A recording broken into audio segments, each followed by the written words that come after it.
대한민국은 끝났다. 이 영상 혹시 보신 적 있으세요? 최근 쿠어츠 게자악트라는 구독자 2,400만 명이 넘는 대형 유튜브 채널에 올라온 영상인데 한국 사회는 끝났고 무너져 내리고 있다는 내용을 다루면서 난리가 났던 영상입니다. 이 영상의 주요 골자는 저출산이었는데요. 사실 저출산이 이슈가 된 건 하루 이틀 일은 아닌데 이제는 여러 사회 문제를 겪으면서 그 문제가 진짜 피부로 와닿기 시작했죠. 과연 이 문제 지금 야구계에는 어떤 실질적인 영향을 끼치고 있을까요?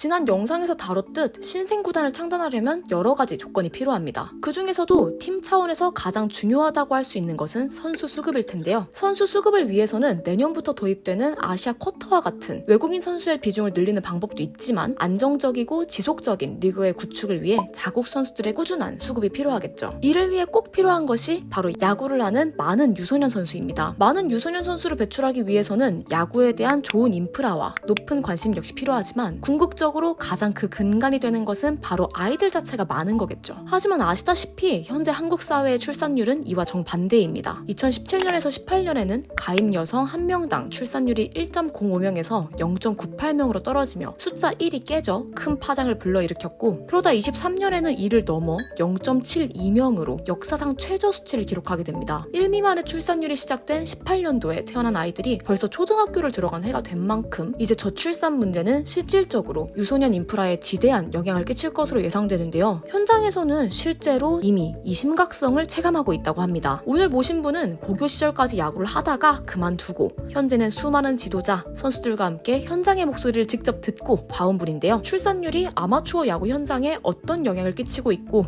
무엇이 문제인지 한번 들어보았습니다.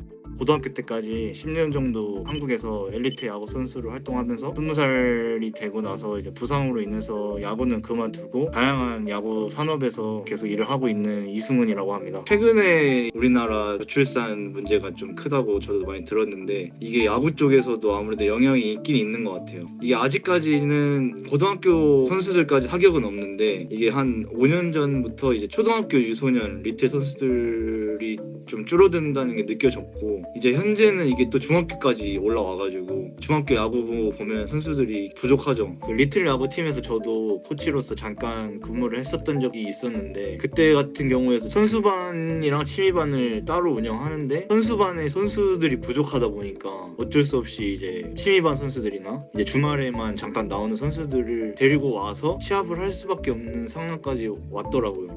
앞서 출산율 수치로 확인하였듯 그리고 인터뷰를 통해 확인할 수 있듯 현재 낮은 출산율은 야구계에 큰 영향을 주고 있습니다. 실제 사례를 좀 더 살펴보자면 지난 몇 년간 선수 수급의 문제로 존폐 위기에 놓인 학교들이 있는데요. 1963년에 창단된 군산중앙초는 60년간 명맥을 이어온 야구 명문초등학교였습니다. 하지만 학생 수가 급감하면서 결국 작년 야구부가 해체되었죠. 중학교 역시 예외는 아닙니다. 이디호 선수를 배출해낸 부산의 대동중학교 또한 같은 상황인데요. 71년의 역사를 자랑하지만 해체 위기에 놓여져 있고 이를 해결하기 위해 프로 선수 출신 채태인 선수가 무보수로 감독직을 맡기로 하였지만 상황이 극적으로 바뀔 것 같진 않아요. 이렇게 저출산 현상이 아마추어 야구계에 영향 끼치는 부분은 팀의 개수뿐만이 아닙니다. 바로 팀의 형태에도 변화가 생기고 있는데요. 프로 산하에서 유소년 팀을 운영하고 있는 옆 동네 K리그와 달리 한국 야구는 학교 운동부의 개념으로 지금까지 운영되어 왔습니다. 하지만 스포츠클럽법이 발효되었고 이에 따라 지금은 운동부를 클럽팀으로 전환하는 사례들이 늘어나고 있는데요. BC, 즉 베이스볼 클럽들이 늘어나고 있는 추세입니다. BC는 쉽게 말해서 정규 수업을 모두 마친 후 학생들이 클럽 소속이 되어 야구를 하는 시스템인데요. 기존 학교 야구부와 가장 크게 다른 점은 학업을 보다 더 병행할 수 있다는 점과 엘리트 체육을 하지 않는 일반 학생들도 가입이 가능하다는 점이 있습니다. 이런 변화는 학력 인구 감소에 따른 선수 수급의 어려움에서 비롯되었는데요. 선수 수급이 어려워지자 학교들이 야구부 운영에 어려움을 느껴 이에 대한 대안으로 나온 방안이라고 볼 수 있죠. 또한 엘리트 체육의 단점을 보완하고 운동과 공부를 병행할 수 있는 선진 체육으로 바꿔나가자는 의도에서 만들어지기도 했는데요. 하지만 이 클럽들에도 문제가 없는 건 아니었습니다. 기존에 있는 학교 팀들도 선수 수급을 하기 어려운 팀들이 많은데 BC까지 생겨다 버리니까 선수 수가 부족하거든요. 아무래도 초등학교, 중학교 때 야구를 한 번도 안 해봤던 친구들이 포함된 팀도 있고 취미로만 야구를 한 선수들이 있어요. 그러다 보니까 경기 수준도 굉장히 낮아지고 관심 있으신 분들은 아시겠지만 막 20점 차, 30점 차 경기도 나와요. 40점 차도 나오고 사이클링 히트가 매주 나와요. 굉장히 어려운 기록인데 사이클링 히트 특별상도 폐지가 됐어요. 너무 많이 나오니까. 이런 부분에 있어서는 BC 팀들의 어떻게 보면 좀 문제점이라고 할까요? 거의 한 95%, 90% 이상은 운영하기 힘든 상태로 운영하고 있죠.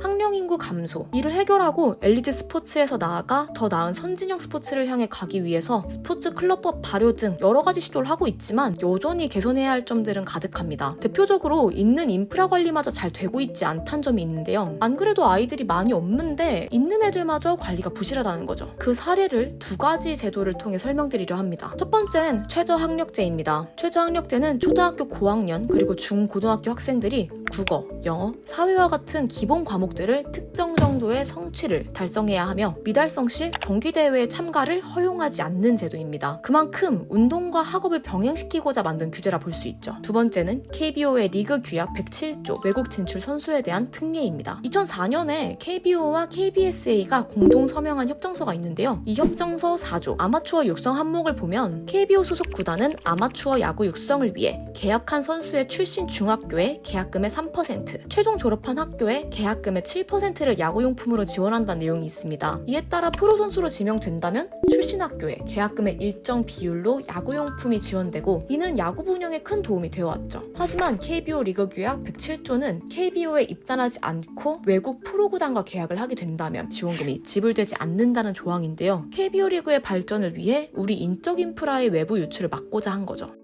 이렇게 들어보면 나름 인프라 관리를 위해 계속 신경 쓰고 있는 거 아닌가? 근데 왜 부실의 사례로 소개했지? 라는 생각이 드실 것 같은데 이게 또 현장의 이야기를 들어보면 좀 다릅니다. 이 규제들 현장에서는 어떤 결과를 내고 있을까요? 화두가 되고 얘기가 제일 많이 나오는 게 최저학력제, 이게 제일 문제죠. 예를 들어 학교 평균 70점이면 28점 그 정도가 나와야 시합을 뛸 수가 있다고 하더라고요. 솔직히 28점이라는 점수가 큰 의미가 있는 점수는 아니라 생각하는데 정말 애들이 공부도 안 되고 야구도 안 되고 지금 그런 상황이거든요. 작년에 있었던 일인데 서울에 있는 뭐 중학교 감독님들이 그러시더라고요. 이번 대회 때 무조건 성적을 내야 된다. 우리는 이번 대회 아니면 끝이다라고 하시더라고요. 최저학력제라는 제도가 갑자기 도입이 되다 보니까 다음 대회부터는 우리 아이들이 시합을 못 뛴다는 거예요. 3학년 대부분의 선수들이. 최저학력제도 없어야 된다고 생각은 안 해요. 공부는 당연히 해야 되고 선수이기 전에 학생이기 때문에 뭐 최저학력제 도입하는 건 좋지만 조금 수정을 해야 될 필요는 있다고 생각하고 이처럼 규제와 규약에는 손보아야 할 문제들이 꽤나 있습니다. 실제로 2024년 1학기에는 최저학력이 미달되어 경기나 대회에 출장하지 못한 학생들이 야구 종목을 포함하여 3,675명이나 되는 결과가 나오기도 했는데요. 그렇다 보니 학생들은 어디에도 집중하지 못하고 오히려 운동에도 의욕을 잃게 된다는 현장 의견이 지속적으로 나오게 되었습니다. 이에 2024년 말 국회에서 학교체육진흥법 개정안을 발의하여 최저학력에 도달하지 못한 경우에도 기초학력보장 프로그램을 이수하면 경기 대회를 참가할 수 있도록 개정하였습니다.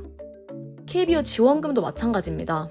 한국 같은 경우는 고등학교 선수들이 이제 메이저리그 진출하는데 굉장히 제약이 많아요. 왜냐면 지원금이 5년 동안 안 나오는 게 굉장히 크거든요. 선수들 본인들도 자기 후배들이 5년 동안 못 받다 보니까 결국에는 KBO로 가는 선수들도 많고 미국 구단에다가도 더 높은 금액을 요구할 수밖에 없죠. 자기가 학교에다 그래도 또 돈을 기부를 하고 가야 되니까. 그래서 미국 구단은 이 정도 선수는 아닌데 그러다 보니까 계약을 하게 된 경우도 많고 저는 좀 그런 부분도 한국 야구가 좀 더 발전하고 더 나아가기 위해서는 조금 더 개선돼야 되지 않나라는 좀 생각이 듭니다.